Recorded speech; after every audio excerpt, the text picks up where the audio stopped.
y con todas las asambleístas. Hablo en nombre de mi bancada y mi bancada habla en nombre de aquellos que votaron. Interviene el asambleísta Pavel Muñoz. Nosotros seguimos representando a esa ciudadanía.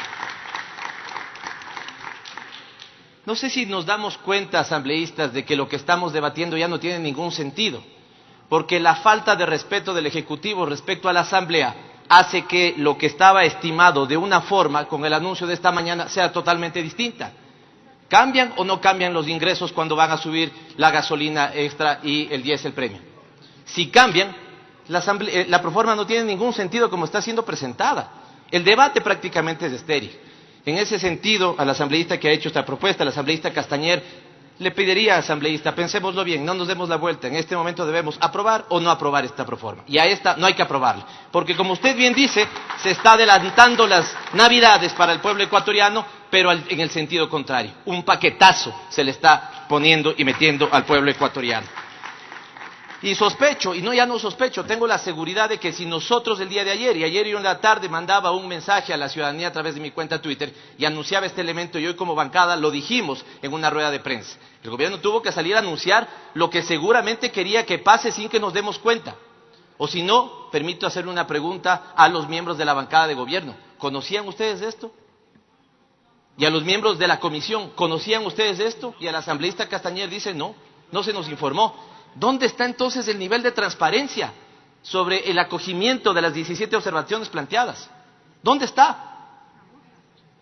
Yo puedo decirles con experiencia propia de que cuando planteamos 12 observaciones, acogieron una en todo el año.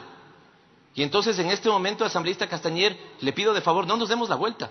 O aprobamos o no aprobamos, porque si escogemos las observaciones anteriores, ¿por qué no incorporamos como observación que no se le dé y no se le ponga este paquetazo al pueblo ecuatoriano? Yo creo que hay que pensar mucho en eso, asambleístas, en esta tarde y noche ya. 10 razones por las que nosotros vamos a votar en contra. Y escojo 10 porque así mismo es el consenso de Washington que hoy están implementando. Las 10 famosas medidas del consenso de Washington. Ampliadas, multiplicadas. Y voy a ellas para ser breve y preciso. En educación básica y bachillerato, no se le restituyen 376 millones de dólares al sistema de educación. ¿Y cómo van a ampliar entonces los cupos para los estudiantes que tienen que entrar? Siguen inaugurando escuelas del gobierno que critican. ¿Y cómo van a contratar profesores si están disminuyendo 376 millones de dólares? No hay consistencia. Salud. Señores, ¿qué entienden ustedes cuando la Constitución establece una meta y establece una forma transitoria de llegar a esa meta? ¿Cuál es el deportista que llega a la meta y sale de la meta para volver a entrar? No hay, pues, porque eso es ilógico. Si ya llegamos en el 2017 y en el 2018 al 4% constitucional del PIB en salud, tiene que mantenerse, pues, del 4%. No nos engañen de que ahora vuelven a incrementar el 0,5 para una meta que ya cumplieron. Protección de la violencia contra mujeres. Decía hoy mi compañera, tantas puñaladas en nombre del amor. Y ponemos $640,000 de inversión para que podamos consolidar el sistema de protección que esta misma asamblea lo aprobó en ley. Vuelvo a decir que eso es una vergüenza y es una falta de respeto a las mujeres del país. Universidades tuvieron miedo y recelo y aquí no se les recibió a los estudiantes universitarios. Les iban a restituir 145 millones de dólares, les dijeron, y les han restituido 53. ¿Transparencia? Así cumple el gobierno entonces los ofrecimientos que hace al sector más importante del país. Cuando estaba yo en el equipo de campaña planteábamos 40 institutos técnicos tecnológicos. Con menos plata se hace 40 institutos técnicos tecnológicos. Se planteaba ingreso para todos los estudiantes. Con menos plata se garantiza el ingreso de todos los estudiantes. A alguien le están mintiendo. Y le están mintiendo no a esta asamblea, sino al pueblo ecuatoriano. Reducción de la masa salarial. Otra de las famosas medidas del consenso de Washington. La masa salarial tiene que ser disminuida, dicen. Son cerca de 205 millones de dólares y más del 70% de esa disminución recae en salud y en educación. Yo no sé, compañeros, si ustedes cuando visitan territorios alejados, en parroquias rurales de Esmeraldas, en las comunidades amazónicas o en la Sierra Central, la gran pobreza que hay, este país necesita menos inversión. En serio, este país necesita que no se hagan escuelas. En serio, este país necesita votar maestros. En serio, este país necesita votar médicos. ¿Acaso no todos sufrimos cuando hay que esperar tanto tiempo por un turno en el IES y necesitamos menos médicos? Y son 205 millones de dólares los que van a ser parte de una de un paquetazo también en la disminución de la masa salarial, por ejemplo, por lo tanto, ¿no es cierto? Hay algunos ecuatorianos a los que le están dando doble regalo, paquetazo con la gasolina y seguramente el 1 de enero no le renuevan sus contratos en el sector público. Y estoy hablando de médicos y estoy hablando de profesores. Gasolina, 46% la gasolina extra y 19% el diésel premium. ¿Saben por qué lo tuvieron que hacer? Porque cuando eliminaron el subsidio a la gasolina súper, la gente se pasó a consumir la extra. Por lo tanto, es por eso que en el envío anterior teníamos incremento de 144% en subsidios para gasolina y menos 6% en subsidios sociales. Menos 34% baja el bono de desarrollo humano. Y así queremos decir que queremos erradicar pobreza.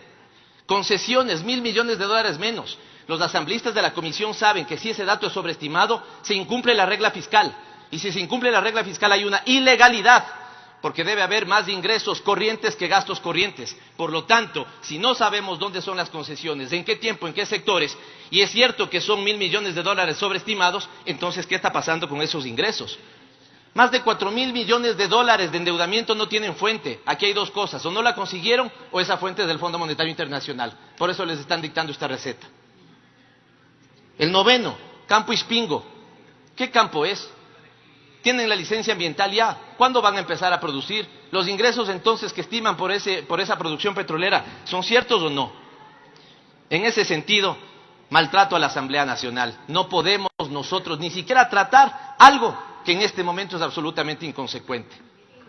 Algo que es totalmente inconsecuente. Y al asambleísta Larreategui, solo un tema que me quedo pensando. Si una parte de lo que dice usted, asambleísta Larreategui, hiciera su alcalde de Quito, esta ciudad no fuera el desastre que es.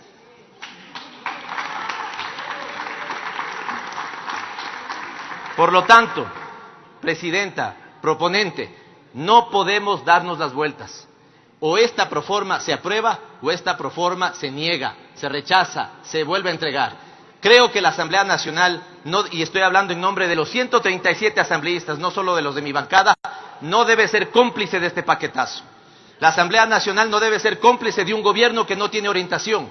La Asamblea Nacional no debe ser cómplice de un gobierno que hasta ahora no presenta un programa económico. La Asamblea Nacional no debe ser cómplice de 3 intervenciones del presidente con 26 medidas y ninguna adecuadamente cumplida. La Asamblea Nacional no debe ser cómplice de estas famosas cerrar el Ministerio de Deporte para convertirlo en secretaría, con lo cual simplemente es un anuncio y no hay datos concretos.